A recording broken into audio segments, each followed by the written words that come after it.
Hey everyone, it's back for another Never Seen Halloween, and this one is straight up because this just came out this past week, and it is Three from Hell, the latest installment of the currently Devil's Rejects trilogy, if they're going to say that. Uh, I was actually surprised that this was coming up because uh, I am a fan of like the first film. I am not the biggest fan of House of a Thousand Corpses. It's kind of like Zombie didn't really have like a good idea of what he really wanted to do with this particular series. And the problem with whoa, there went the camera.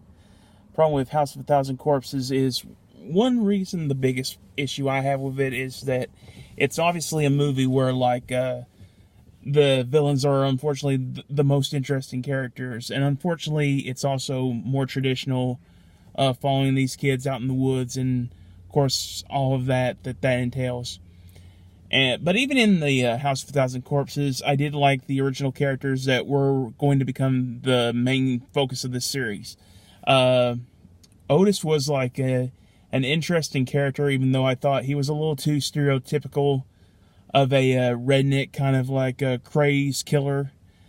Then he actually did become, I thought, Sherry Moon Zombie as Baby was interesting, and I thought Zombie overall was was a pretty good, was actually a pretty good director. I just had issues with like the problem with I didn't care about any of like the main characters, and unfortunately the two female leads. Zombie, I don't know if he intended this or not, but they really were too much alike. I could not tell which one was which by the end of The Final Girl and all that. And I also didn't like the Dr. Satan character. I thought that was just out of left field. And clear to say, that's the only film in this series he appears in. That's really where Zombie was just going with like his usual nutso gothic, grunge, creepy, ample of all of that. So of course, what did I think about The Devil's Rejects? Much better writing, much better story.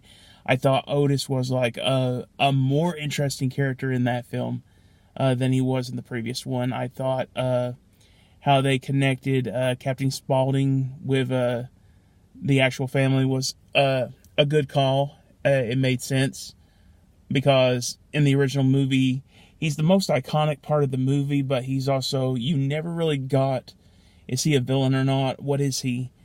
So connecting him with Otis and Baby was like the best part of that. Their performances together was really why that film worked so well off of each other. I also thought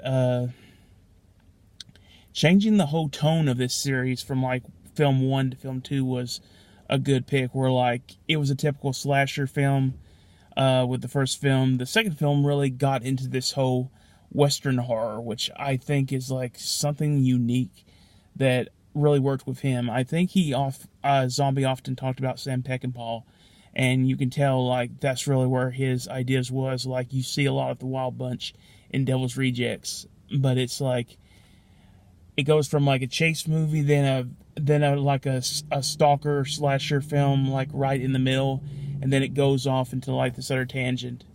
And I also thought the character of the sheriff was a very intriguing character. I thought that was probably the best written part, and that was really why this movie worked, because you kept going back and forth on who you sympathized with. At times you sympathized with the Devil's Rejects, and then you sympathized with their victims. And there went the camera again. Yeah, I'm always doing this on my iPad, so like, I'm always losing it right there. So after all that jazz, what did I think about Three from Hell, the unofficial surprise sequel we got from Devil's Rejects? For the most part, I liked it. I thought it was a good follow up to like the Devil's Rejects. Unfortunately, we lost Sid Haig last week, so it was very surprising because I was not certain whether this was going on DVD or theatricals. They never really explained what this was going to be. or how this film was going to be released. So it was a very surprise to see the DVD set out at Walmart. So I instant buy, of course. I had to find out how good this movie was going to be, and this was also a surprising story, because the way they were really playing this out was really the fact that, okay, is this going to be a prison movie? I thought, is this going to be like Assault on Precinct 13 or something like that? And then I was like, okay, it's not going to be that kind of movie. It's going to be another Devil's Reject style of story. And I said, okay, that works for what it's going to be.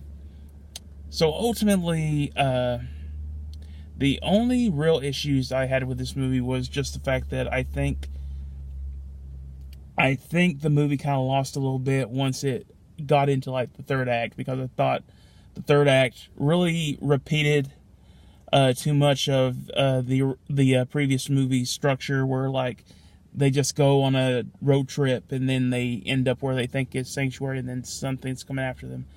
I thought that was a little too on the nose, similar to the Devil's Rejects. But that was really the only issue I had with it. The performances were good. The new characters were good. They introduced Otis's half-brother in this movie, Foxy. I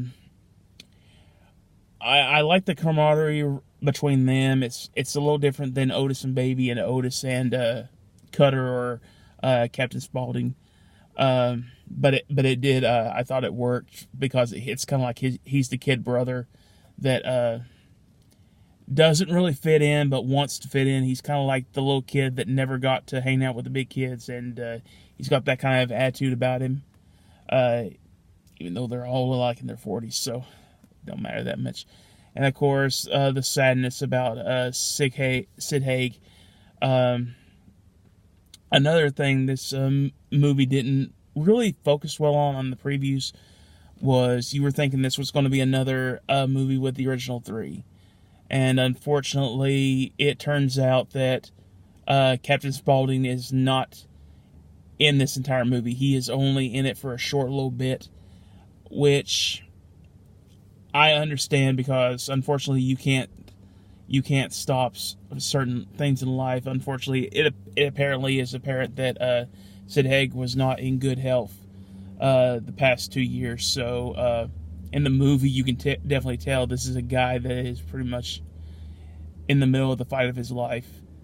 He just looks like insanely unhealthy in this movie, but it works, and it's appreciative that Zombie found a way to like bring Captain Spaulding back, if only to just end the character. I thought it was a fair conclusion to where they were going to go with it, and they brought in the kid brother mainly because they couldn't have Sid Haig. So I'm actually going to be curious on how I feel about this film in coming weeks, because like I said, it's only been a week since Sid Haig passed away. So there's that gravity to the fact that they really had to. It really is a death toll in the movie. One of the most famous characters about this series is gone. But yeah, and Sherry Moon Zombie as Baby does her usual thing. I personally think this may be the most interesting performance she's done with this and Devil's Rejects. And Halloween 2, I thought she did a much interesting job as the spirit of Michael Myers' mother than she did in the first Halloween film. I give props to Halloween 2 that it dared to be like a little bit more original than the previous film, which was just a bad rehash of the classic. But I like what she did in this movie. I like that she's going a little more psycho than the rest of them, and she is just pretty much completely turned like a little girl crazy, like she was on and off in the Devil's Rejects, but this one she's totally gone now. She is loopy as everything. And I like this imagery where like there's a moment where she's like in her prison cell and she's dreaming about this ballerina that has a kitty cat mask on, and it dies like in the middle of her performance. She's kitty, and I'm like, that is weird, that is funny, but that is twisted too. Yeah. The only other thing that I didn't care for in this movie was, unfortunately, what helped The Devil's Rejects, and the fact that the villain that comes in the final act is not as well written as the sheriff was in the Devil's Rejects. That was a more complicated character, a more interesting performance, and unfortunately, this is just another guy out for revenge. I kind of felt, as much as I liked the climax and the action, I thought that was a drop off from like what it should have been. So that is my thoughts on Three from Hell. And will there be another one? I don't know. I don't think they need to after this one. I think after Sid Haig has passed away now, they probably should stop it here. Because it's kind of like, do you go on doing Batman movies? Well, that's not a good comparison because there's been good ones. I was going to say Michael Keaton without Michael Keaton. There's been good ones. So it's one of those, do you go on without that particular classic character? So that's my thoughts on Three from Hell. Not as good as Devil's Rejects, but definitely a lot better than House of a Thousand Corpses, and I think good in its own right. So there you go.